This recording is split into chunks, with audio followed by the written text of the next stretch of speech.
Video yathu ya lero tionesana mmene tingapangire ka effect ngati kamene kaka. Ndiye mosataya nthawi tiye tiyambe, koma ngati sitinapange 4 tiye tipange 4.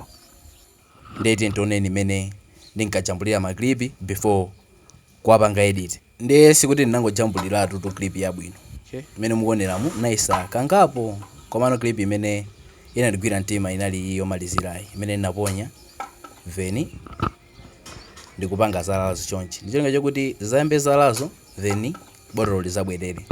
Ndiye apo tioneni kuti napanga edit nomotani. Ndiye uyu ndi CapCut wathu, ndiye tipanga new project then nkusankha clip yathu ya botoloyo then nkupanga add. After kupanga add ndiye tipanga select kapena kupanga edit. Ndikenako tisesere size tizikankha mpaka natipeze pa option ya reverse. Ndiye reverse uja ndi uyu timpanga click.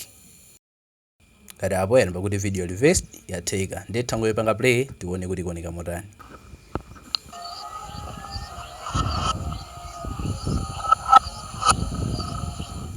Mene mukuioneramo video yatheka.